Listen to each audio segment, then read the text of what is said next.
Welcome everyone into the Oklahoman's video studio on a rainy Wednesday. It's time for our monthly segment with our friends from the Oklahoma Film and Music Office. Tava Sofsky, great to see you as always. You as well. And as always, she brings film and musical guests. We have Nathan Gardocki. Welcome back into the studio. Thanks for having me. And there's very few guests who come in who are actually taller than me. Not that I'm some sort of giant or anything, but Levi Parham, a very tall gentleman and a handsome talker, right? Yeah, I think so. As our musical guest, it's a reference to his daughter. Gentlemen, welcome into the studio. Thank you so much for your time today. Levi will be playing a song, as you might have guessed, by his guitar towards the end of this segment, and we'll chat about his latest musical effort there as well. But as always, we start with Tava for an update on some things over the past month or so from the film and music scene. Yeah, we've had quite a bit going on in Green Country, if you know your countries. If you live in Oklahoma, Green Country's the Tulsa region and up there. So I'm wearing my promo shirt for our friends at OK Pop. Dr. Bob Blackburn and Jeff Moore and their team are ramping up to break ground lader this fall. And this is for a big deal. OK Pop. It's huge. So it's basically at the Oklahoma Popular Cultural Museum / experience, which is going to be right across the street from Kane's Ballroom in Tulsa. Great. And so a couple weeks ago, we got to go to Tulsa. They did their rendering reveal inside Kane's Ballroom. Which was nice. It was inside in the air condition and not in the heat in the parking lot, which they had talked about doing. But it was a full house. I mean, of course, the Tulsa media loved it, and a lot of great community support. And the rendering, you can go onto their Facebook, I know, and see what it's going to look like. It's going to be really cool. So they're breaking ground on that. Any timeline on opening? I would assume that's probably a year or two out. Year and a half to 2 Okay. years, yeah. And I think they'll probably know more once they break ground. But it looks great, and they've got a lot of like the architect firm and the construction company. It's all Tulsa-based, which is really cool. Very nice. So yeah, so we got to go and celebrate that with them, and then just I guess east of there in Oklahoman was the Woody Guthrie Festival, their 21st year. And so our office proudly supports them, and it was a great hot festival there. Our Greg Singleton was there as well. He can confirm. Oh, yeah. It was hot. It was hot. It's always hot, but I mean, it's to be expected, and they have so many great fans, and the community comes around to support, and I think people come from around the country for that. It's pretty popular. And then we had one film that wrapped up. To that point, I think Jason Mraz made an appearance there, so it did have like some notable, as it always does, but Ellis Paul maybe as well. Oh yeah. I think he's. Did you go? Or I was there. Yeah. Oh, you were there. I was hanging Okay. out. Me and my daughter. Yeah. Oh, awesome. Yeah. Did you have the handsome voice? We should go ahead and I tell what that story is. Now that I've mentioned it twice. No, my daughter says I don't talk very handsome, so I have to deepen my voice when I'm on. So he was blessing us with a deep voice while we were doing a mic check before we got started here. So what's your favorite part about Woody Guthrie Festival? Just the community of it all. I mean, there's like these late night jams at the Days Inn Hotel where everybody stays, and I started going when I was a kid. My dad would take me, and so that was always like a really featured part of it, the way that everybody got together and jammed and stuff, and it's just like a big family reunion. I wasn't even playing this year, I was just there, but I still got to play. I was about to say, chances are you wind up with a guitar at some point. Exactly. Or singing, or perhaps. Yeah, you sit in with friends and stuff, so it's cool. That's awesome. Yeah. I love that. I hear that happens quite a bit around Oklahoma. It does. And with Oklahomans, no matter where they are. Yeah, that's pretty cool. Yeah, it's nice. So yeah, so Woody Guthrie, the 48-hour film race happened. They're still locking in their dates for the award ceremony. That's a good thing to come back to, because that was one of the things we mentioned last month, was that was coming up, and that just happened last weekend, maybe? 2 weekends ago. Yeah, two weekends ago, yeah.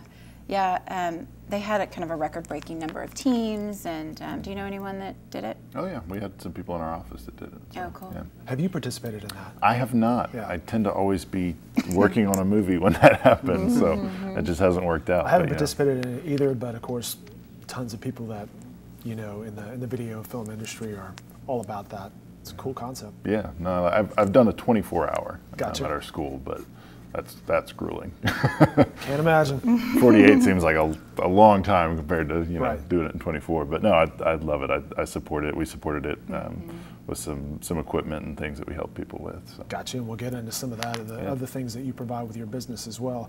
The screenings happened two weekends ago, I believe. So awards are forthcoming? Yeah, so awards are coming around the corner, and yeah, just stay tuned for that on our website.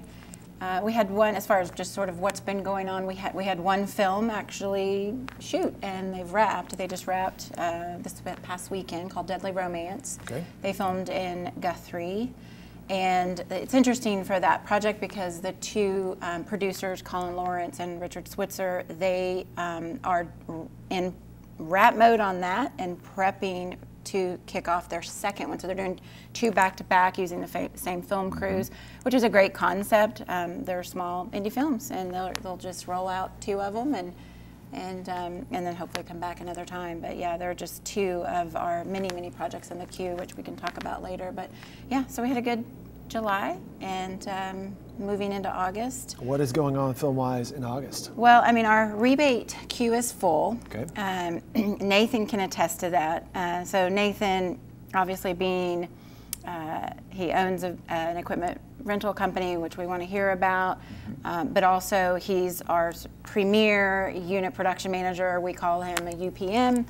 Might as well be a producer. He knows this business inside and out. He's got so much experience, and so it's his job to kind of keep an eye on that queue.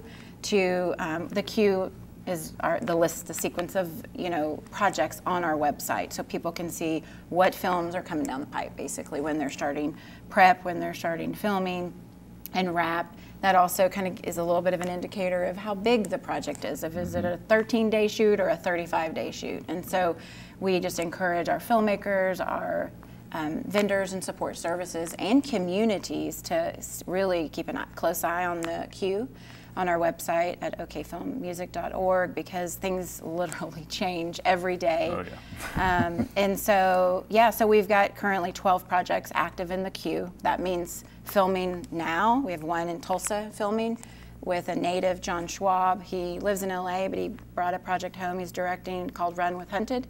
So they're in the whole Tulsa region area. They just started Monday. And so I'd love to hear from Nathan. He's on a picture called The Mustard Seed, and you've got your hands in, I think, some other ones as well. Yeah, so tell us what's going I on. try every year to take a little bit of time off during the summer when my kids are home. But fall is always, in my experience, our busiest season for film. And so I got a call, and I'm working on a film called The Mustard Seed. It's a faith-based drama about a little girl that, because of her faith, God works miracles in her life, and it's kind of an inspiring story about keeping the faith. And I started working on that film, and then as it does every fall, about once a week I was getting a call for another one, and so it's like, and obviously I can't do them all. When I commit to a project, it's usually roughly a 3-month commitment. So Nathan, when people call you, what are the requests? Or what might be some of the requests? So I work as unit production manager. So that's usually the first calls. They're looking for somebody to kind of help them lay the groundwork with hiring crew and starting to put together locations and finding equipment and vendors and just, a production office, that sort of thing. So that's the primary call. And then my wife and I own a company called NGP, and we provide video equipment rental to, movies and commercials and all these different projects that go on. So usually one way or another, we're talking to one or, we're talking to each production for at least one thing. So. If you're looking for information on that, there's the website right there, ngpfilm.com. So I interrupted you there on The Mustard Seed. Tell us more about what's ongoing. Sure, yeah. So it starts shooting at the beginning of September. It's about a 5-week shoot. And we just opened our production office in Guthrie. Most of the production will take place in Guthrie. And, it's nice to get, after taking a little time off for the summer, it's nice to get kind of back in the saddle and with the Oklahoma crew that is really a tight-knit family, getting us all back together working. So. Tava mentioned one film wrapping, another prepping. Is that a common experience? Yes.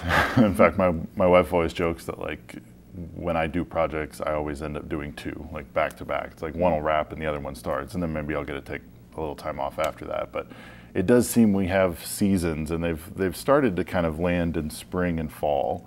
We still get summer movies and winter movies, but it seems to be every fall. It's like, I'll end up on 2 back-to-back. And right now, I mean, I'm speaking with other producers and line producers and UPMs to try to, the problem is always when 6 projects stack on top of each other, the resources become slim, and you know it's not really good for anybody. So I'm working with the other producers and stuff to try to match our schedules up so that some of the crew and equipment can roll from one project to the other. And that's like really critical, because we don't want to turn Oklahoma, we don't want to turn anybody away. And so the first, you know, response when someone's inquiring, and we have a lot of inquiries, a lot. I mean, I feel like I'm talking to people every single day about, or they're here scouting because they're interested in filming here. But you know, it's like, we want you here, but we also want you to talk to the locals, to Nathan, to the other local producers and local folks, that so that we can, what you're saying, we can stack up the productions. It's a win-win for everybody. It's a win for the vendors, the crew, for them, you know, when we can do it a little bit more back-to-back versus like all on top of each other. But we have a good solid 3 crews deep. And that's grown over the past 3 or 4 years. I think that's grown. And I think we're actually probably pushing 4 crews deep. And then we have an expat roster, which is basically just a whole another layer of crew, mostly out in LA, who they have significant ties to the state, and they can come home and work, and their wages will also qualify for the production in addition to the local resident wages. I'm constantly surprised at that list, and people that just end up on one of our productions. Like, we've got a gaffer that's coming in for this movie, and he's like, "Oh, by the way, I'm from Tulsa originally." Yeah. And I was like, I didn't know that. It's growing. That's and awesome. when they come back and see the growth and all the energy here, then the goal with that is that they'll move home, and they are. Yeah. They truly are. You were talking about, you know, going back to back, or maybe you'll take a little time off. I mean, speak to the fact that, because I think some people don't quite understand this industry. They think of us, you know, as these jobs as part-time jobs. I mean, you're working a full-time, you're probably working more than full-time. And even though you might not be shooting, you're reading scripts, you're developing, you're connecting other producers, you're budgeting, you know, all these things. Like, how would you equate your job to a full-time job? I always joke when I finish a production that, you know, oh, now I'm off work or whatever, but that just means now I'm only working 6 to 8 hours a day instead of 12 to 16, you know. So I have a little office, and I go in there, and I'm reading scripts, I'm talking to production. I mean, a lot of times when I actually officially get hired onto a production to start prep or to start shooting, I've been talking to that production for 6 months. You know, so and not every production that I talk to for 6 months ends up happening. So there's a lot of, I mean, we're all freelancers, so there's a lot of kind of following leads and chasing down work, and then trying to line things up outside of the actual employment. But yeah, I mean, I would say even outside of chasing down work, when I'm on a film, the number of hours I put in over a 3-month span is easily equal to 6 or 8 months of a full-time job. You know, just the fact that I'm 14 to 16 hours a day a lot of times. And you're running your company. Yes. In tandem. Fortunately, I have my brother Jonathan who runs a lot of that. But That's but yeah, when I'm off the movie, I'm in the office, you know, dealing with that and helping other productions with equipment and that sort of thing. So cool. And how long have you been producing or production managing? Production managing since 2009, so 9 years, I guess. Kind of off and on. I've worked, I believe The Mustard Seed is my 28th film that I've been on, and about half of those I was production manager on. So It's a long time. Impressive stuff. Local graduate of Oklahoma City University, right? Yeah. We're fellow alumni here. All right. Yeah. It's always a connection to Oklahoma somehow. Yeah. Yes, and Nathan is a testimony to finishing school and while working in the industry. So a lot of he's great. He hires a lot of interns that are in college, and you know, so they're getting a taste. They're getting that on the job training. Yeah, if I can touch on that, I mean, it's. I think education in any field is obviously really important. I went to Oklahoma City University and enrolled in a class where they made a film. It was called Unsolved, back in 2007. And through that, I made connections and started working on films in college and balancing a full-time college schedule. It was the whole 3.5 years that I was there. I was balancing a full-time schedule until I graduated. But it's important because both through school and through work, you learn, you make connections. You know, it's nothing beats on the job, but there's also information you don't learn on the job that you need to learn in a classroom, and you need to learn from instructors. Yeah. Mm-hmm. So it's a good balance. And then, like she said, we try to bring interns in on movies. We bring them in with our company, you know, just to keep that connection to the school, because I mean, this is the future of our industry. You know, these guys coming out of these OCCC or OU or OCU or many of the others. It's I mean, it's really important, and the instructors there support that. You know, when I was going to school, they supported allowing me to take these movies as long as I was keeping up with the workload. So I think that's really cool. It's great, and it's just so important right now because our industry is growing. We keep saying we're growing. I mean, we're like busting at the seams, you know, and that means we're utilizing, we're accommodating productions coming in that are utilizing the film rebate program. But we're a little limited because of our annual cap on that rebate program. But as that grows and we get more funding, hopefully, and things like that for the rebate, for the incentive, our infrastructure, the crew and the equipment, everything has got to grow with it, including like building sound stages and things like that. Which, matter of fact, we were talking before the segment, just a little fun thing to look ahead before we hear from Levi too, is that we're going to be making our second trip to Atlanta in a couple of weeks, and really just studying again what Atlanta and Georgia's been doing with their industry. So they have a pretty robust incentive, and just in the past 8 years they have started from scratch to they have over 40 plus sound stages.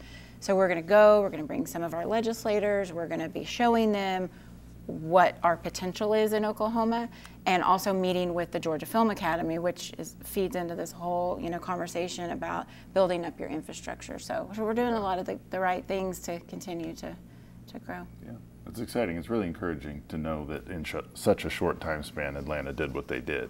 You know, it makes it feel more tangible that we could do it too. So. Yeah. Chatting here of all things Oklahoma Film and Music, Tava Sofsky with the Oklahoma Film and Music Office. OKFilmmusic.org is that website. Nathan Gardocki Productions, ngpfilm.com. For more information on what he's involved with, and Levi Parham, by the way, his website, leviparham.com. Our musical guest this week, chatting about all things music. You know, we were chatting about education and real-world experience. It's great to go to these, like at ACM at UCO, and soak up the knowledge of the industry or stuff like that. But nothing beats just hopping on stage, right? Yeah, well, you know, about 2,000 times, and I think you've got it kind of figured out. What got you involved in music? Yeah, I just never gave anything else a chance. You know, I think I was just convinced from an early age that that's what I was meant to do. You know, it just felt natural. So I tried doing this and that in my 20s, and then finally made the plunge, and then here I am. You know, I mentioned you were at Woody Guthrie Festival, and you may have wound up with a guitar in your hand, but I was going to allude to, or perhaps other instruments, because you're a multi-instrumentalist, I believe. Yeah, I'll make a noise with whatever. No, I started on the piano when I was a kid, and I didn't keep up. There was something about the piano I didn't know at the time about, like Leon Russell or Alan Toussaint or some of these guys that I think are just amazing piano players, and so I wanted to play guitar. I thought that was cool, you know, and so I kind of abandoned the piano at 14 and started playing guitar. And now, looking back, I almost feel like I play the guitar like a piano player or something. So it feels like they still go. You mean that from a rhythm way, or? Yeah, just sort of. You know, I play with my fingers, and just the way I put songs together is like kind of a piano player's perspective a lot of the time. So. But I'm not a piano player at all. Like John Fulbright is a piano player. Yes. But I enjoy just picking up whatever. You've mentioned a few names already. Who inspires you, and what styles have you picked up from?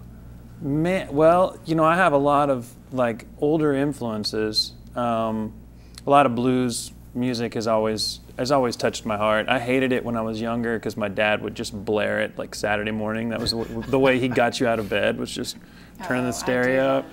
I do that. Yeah, it works. It Apparently works. this is a parenting tactic. Oh yeah, my daughter would just get up dancing. That's what she would do. But no, we hated it, and but then later on it was like under my skin or something. So the blues has always been close to me, but I like a little bit of everything, and I'm super inspired by my friend group. Oklahoma musicians especially, but there's just wonderful music going on all over the place, and that we're definitely a big export of that, which is really cool. You mentioned your dad would take you to Woody Guthrie, and you grew up in McAllister. Yeah. So is he a musician too, or No. he just played it for you guys? Yeah, he can't carry a tune in a sack, but But he exposed you obviously at home playing Yeah. music or taking you out. That's yeah, cool. he had one of those. You remember those catalogs back in the day where you could order like 13 CDs a month or something like this? You paid like a subscription. He had one of those, and had one of those like big disc players, like 500 disc players, and we had like a legal pad, and it was all written down by number. Yeah. 264 was Van Morrison's St. Dominic's Preview, and I listened to that over and over. So yeah, I had a lot to work with, which was cool. What else influences you? And what I'm getting at here is, on a day like today when it's rainy and cloudy and coffee sounds good, are you inspired to play a different genre of music than you might on a regular sunny summer day? I mean, I'm always exploring, what I think, any creative person is trying to always kind of be at the edge of what it is that they do or know, but I can't escape kind of being myself, everything that I attempt to write about ends up kind of coming out through my own little filter, and so, yeah, I mean, I'm influenced by outside things, but they sort of all end up in the same place, and as far as like the weather and stuff like that, I always end up writing happy songs because I'm like trying to convince myself to be happy, All right. So it doesn't always work, but It's good to know. We should mention you have a role in the Play It Loud series, the Grand Casino. yeah, I do. Those guys have been really awesome. The dudes from Outsiders Productions and Grand Casino and Shawnee, and this film series is all about Oklahoma music and Oklahoma artists and featuring that, and they've done a really awesome job. They made me look kind of cool, which was hard to do. So, yeah. So then, isn't there like a grand finale coming up? Yeah, in August 25th. Yeah. Okay, August 25th. Yeah, me and Carter Sampson and Casper Wade, I think, and TJ. Yeah, Hayes. Yeah. TJ Hayes. Sorry, I'm road weary, so I was like trying to remember names there. So there's 4 Oklahoma artists. That's Yeah. 4 of you guys. August 25th, and it's at the Grand Casino. At the Grand Casino. And you can get tickets. You can get I'm tickets sure, at the Grand online, I Casino. believe, right now. There's still some left. But yeah, it's going to be a really good show. They've got a awesome production all kind of ready to go. So I'm excited. Yeah. Good stuff. Yeah. Yeah. Yeah, we keep having artists from Play It Loud on the show, or we had Hampton. We had Adam Hampton out. Yeah. So he was behind the camera, but well, I guess he was in front of the camera. Yeah, as he well. was hosting the show. Yeah. So yeah, we keep hearing a lot. I keep seeing billboards about it, and I'm excited. I love what they're doing. We support that. Yeah. It's awesome. Levi's latest album is this guy right here called It's All Good. Previous to this album, These American Blues, I believe, was the previous one. It topped the Americana charts. It says here at number 23 and number 1 on the Euro Americana charts. Congratulations on that. Thanks. And congratulations on this. Tell Thank us you. about It's All Good. Yeah, well, we went down to Muscle Shoals, Alabama, which is a pretty iconic place for A few making big records. names have Yeah, there's recorded been there. a couple records made down there. Maybe some and, Dylan, maybe some Stones. Some Dylan, some Stones, and everyone else. And Levi Parham. It was just kind of a lucky chance that we got to go down there, and I started contacting all these Oklahoma musicians who I just look up to, And the first one was probably John Fulbright, and then I told everybody else that he was on board, and so everybody else was on board. And then I called him and was like, "Hey, everybody else is on board." And you should do this. And so yeah, we went down to Muscle Shoals and recorded it. And Brian Horton from Horton Records in Tulsa was really awesome in being behind the project and helped us out a lot. And a bunch of other Oklahoma artists kind of jumped in, and we had just a really great time. And kind of has a rock and roll blues vibe to it, but I think there's a little something for everybody in there. All right, very good. Well, if we could at this point, I'll ask you to swing the mic around and sure, yeah, play us a number, perhaps off of It's All Good. It doesn't have to be. Yeah, I'll play this song called "Kiss Me in the Morning." Great.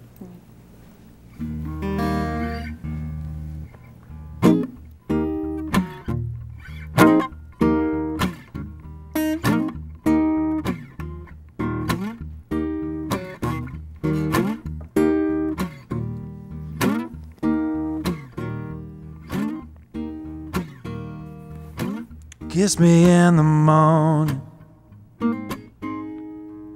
love me through the day. Call me this evening, say you're sad when I'm away. There's a tomorrow,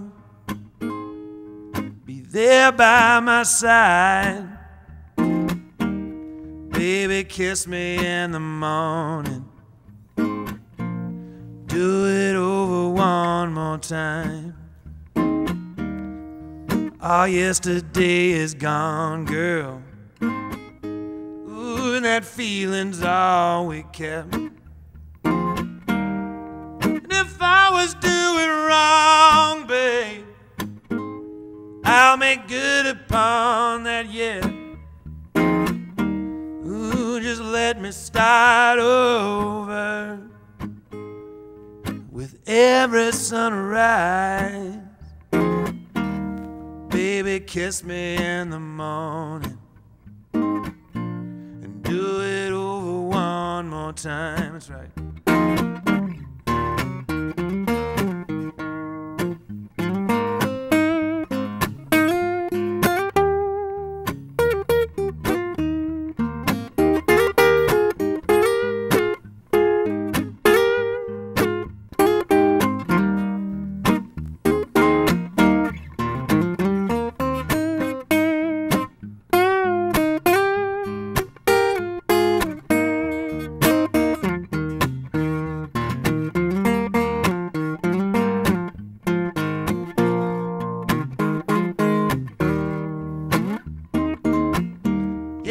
You tell me that you love me,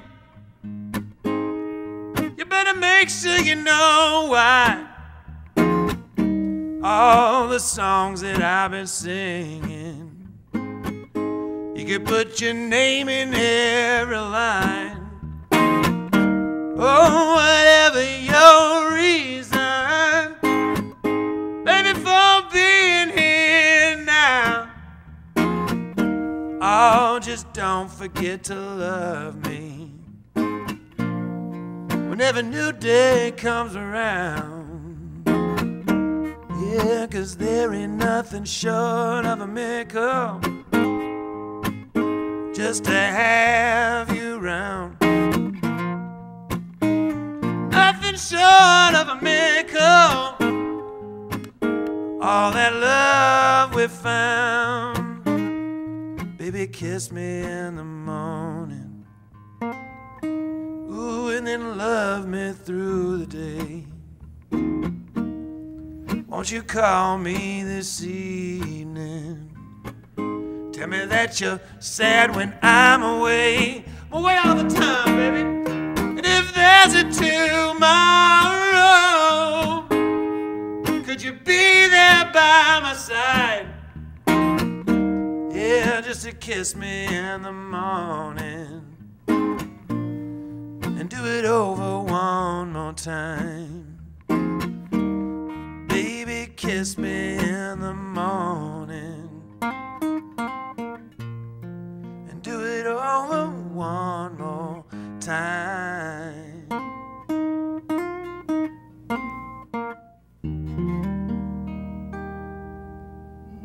Wow, that was 10 kinds of handsome voice right there, ladies and gentlemen. Levi Parham right there. And again, you can find that song, Kiss Me in the Morning, off of It's All Good. And at this point, we need to learn a couple things, Levi. Where can we find more of your music, and where can we find more of you on stage? LeviParham.com, P-A-R-H-A-M, or Levi Parham, if you want to pronounce it that way. For the Europeans out there, perhaps? Yeah, I was in Italy, and everybody kept calling me Levi, and I said, no, Levi, like the jeans, and they said, yeah, Levi. Like the jeans. Oh, okay, all right.